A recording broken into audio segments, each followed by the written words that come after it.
Guys, deluded, I'm back again. This top's gone smaller in the wash, but isn't this meant to be the largest? Feeling like a medium and that. But anyways, you guys, you know where I am already. YouTube's Lucas Torreira, YouTube's N'Golo Kante, all of them things there.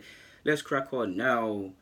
I've been through this. I don't need to say it again. But Arsenal, we know there's question marks. Well, there's question marks over Stan Kroenke now that we already know he was full owner, but now he's officially gonna get 100% shares.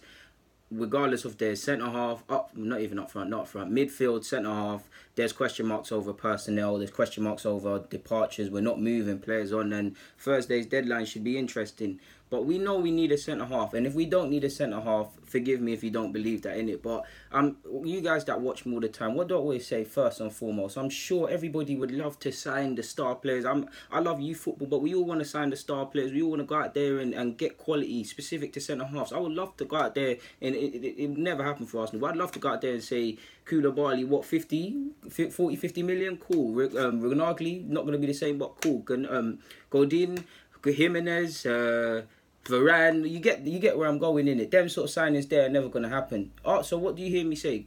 Scouts, do your job. Again, I'm not here. I know scouting is hard. It is very hard. You have to really love football to be a scout, because you're watching bare games, and 9 times out of 10 the players are not worth your time watching. But all it takes is that one. Scouts, do your job. Again, it's not as easy as just scouts going and watching one game and suggesting someone. But specifically in regards to centre halves, I can't speak for everybody, but I know personally.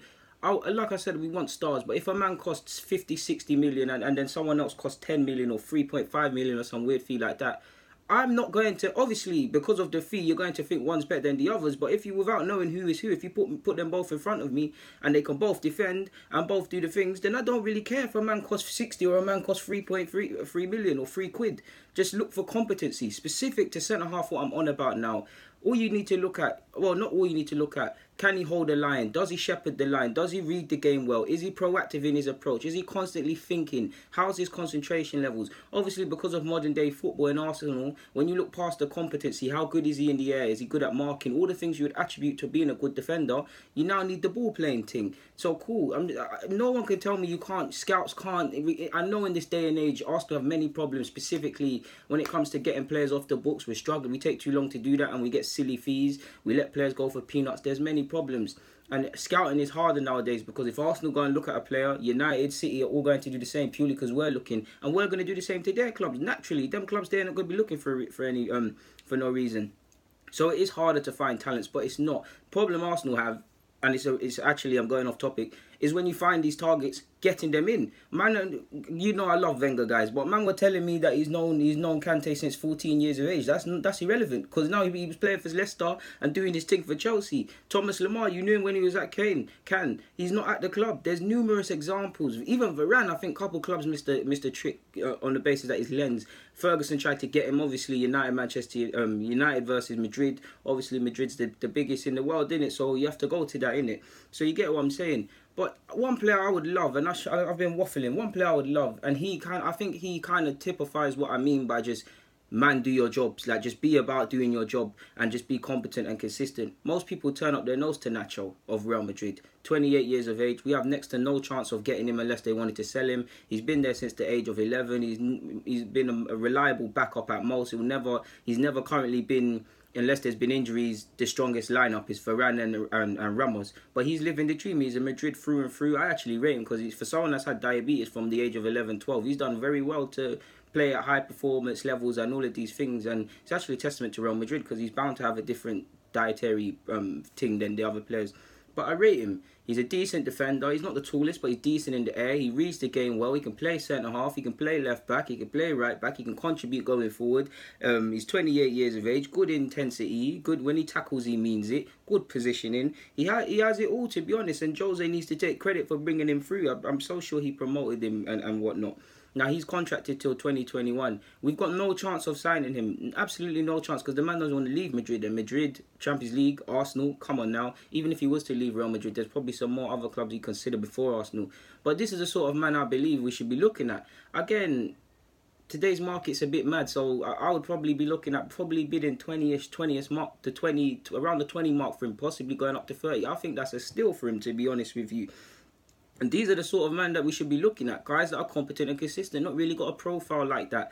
I'm just using him as an example because he typifies what I mean. Like, he's rarely spoken about. Obviously, I don't want to say he's rarely playing, but it's tough playing for Real Madrid, especially when you got Ramos and that. I think he's earmarked to be a future captain. You know, Madrid do this thing where there's bare captains and stuff. And to be honest, he's been there for time, innit? Obviously, he's been in the World Cup squad, but he probably one of the best examples of what I mean by if you can just do your job.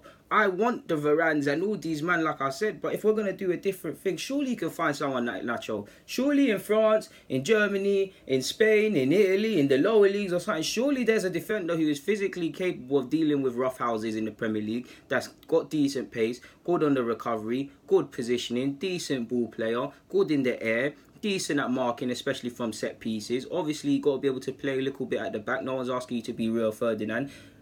Again, people, I can't really, off the top of my head, I can't give you no examples, but with them man there specifically to Arsenal that are paid to scout, that have hours, I literally paid to watch through hours of footage and go to games and use their network of contacts, because that's another reason players get signed. Sometimes scouts ain't even seen the player. They have opinions of people they trust. They get a phone call, oh, Jimmy, there's this guy, he's the bee's knees, he's playing for Dagenham and Redbridge. Boom, let's go and see him. Boom, he's signed. See what I'm saying? All of these sort of things.